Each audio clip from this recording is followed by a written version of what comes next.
Nah, di sini ampernya 3,4 ya, jangan lama-lama. 3,4 berarti Assalamualaikum warahmatullahi wabarakatuh. Jumpa lagi dengan CEO Teknisi Kampung. Semoga bermanfaat bagi orang banyak dan jangan lupa like, share, dan subscribe. Terima kasih. Assalamualaikum warahmatullahi wabarakatuh. Jumpa lagi dengan CEO Teknisi Kampung. Kali ini kita dapat panggilan ke daerah Karangasem, ini lagi dapat panggilan servis kulkas. Ini mereknya Polytron 1 pintu. Kata yang punya, kulkas ini tidak bisa dingin. Oke, kulkas ini tidak bisa dingin. Kita sekarang beberkan satu persatu apa permasalahannya jika kulkas di rumah Anda itu tidak dingin. Oke, kata yang punya, kompresornya ini hidup apa mati kita sudah nggak tahu, belum tahu masih. Yang punya juga belum tahu juga.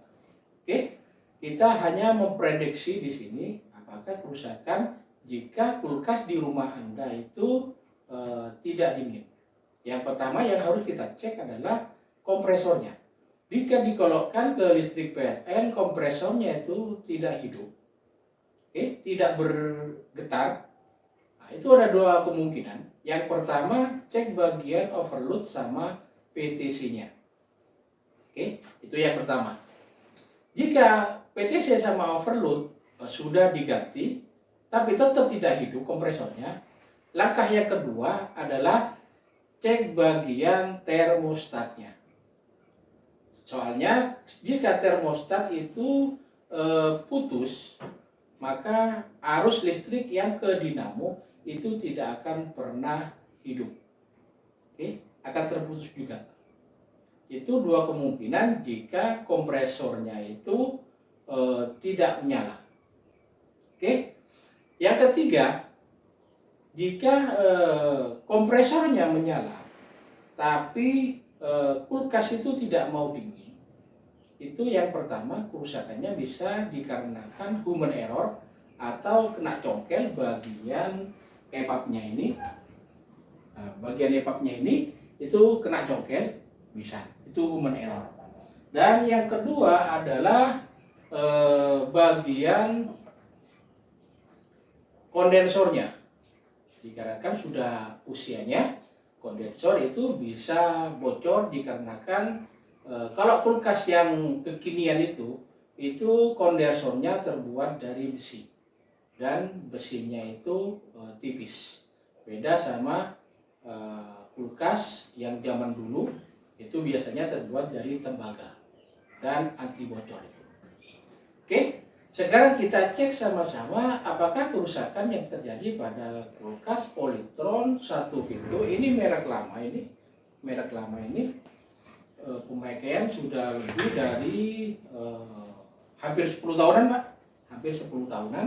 Ini kulkas ini kita cek apakah kerusakan di bagian kondensor atau hanya di bagian PTC atau bagian termostatnya aja.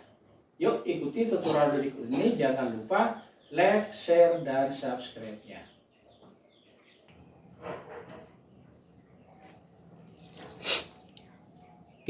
Sekarang kita colokkan ke listrik PLN. Berapakah ampernya? Nah, di sini ampernya 3,4 ya, jangan lama-lama.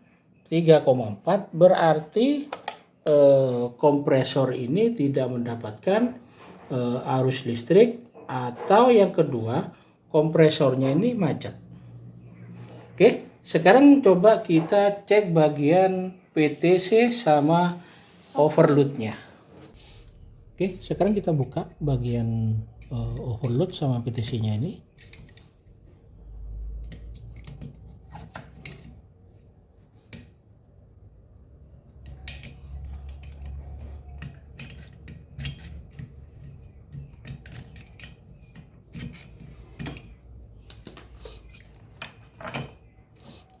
Ini dia overload sama PTC. Ini BTC overloadnya ini, atau ini sekring, ini BTC-nya. Ya, ini overload. Ini kalau tipe lama seperti ini, overloadnya bulat. Kalau ini BTC-nya sama. Kalau ini, kalau sekarang itu gepeng, bukan bulat seperti ini ya. Oke, sekarang kita coba ambilkan overload sama BTC-nya. Oke, sekarang kita sudah mendapatkan overload sama BTC-nya. Kita pasangkan.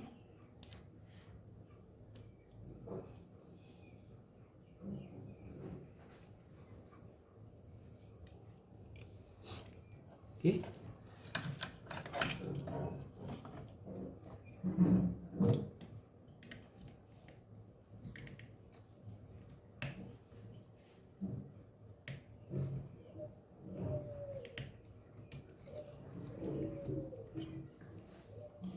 Oke, sudah terpasang.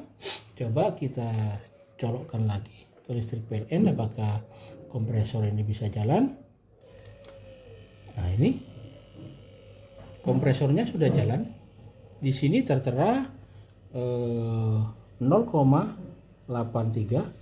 turun 0,80 0,8.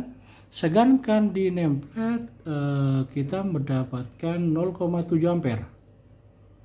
Oke, apakah ini masih turun lagi atau tidak? Ini 0,78.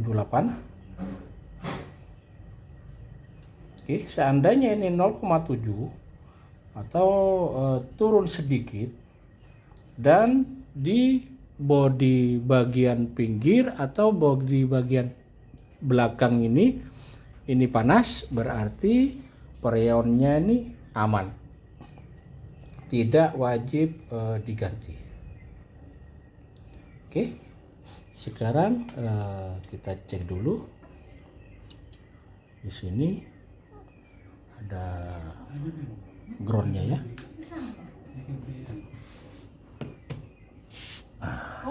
Ini di bagian belakang ya, bagian belakang ini sudah panas ya, bagian belakangnya ini sudah panas ya, berarti freonnya ini tidak wajib kita ganti karena ampernya ini 0,81.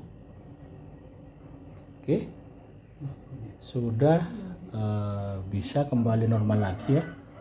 Nah, ini sudah panas di sini ya, ini sudah panas. Oke, berarti kerusakannya ada di ini, dia kerusakannya. Oke, mudah-mudahan unit ini kembali normal dan awet lagi. Oke, sebelah sini sudah panas ya. Ini menandakan bahwa freonnya ini tidak apa-apa, tidak masalah, dan tidak ada kebocoran.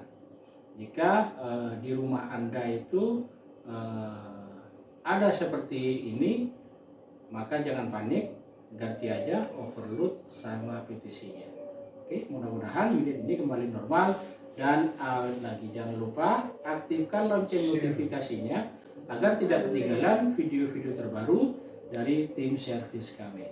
Oke, terima kasih. Assalamualaikum warahmatullahi wabarakatuh. Terima kasih telah menonton video ini. Semoga bermanfaat dan tetap amanah. Jangan lupa like, share, dan subscribe-nya. Terima kasih.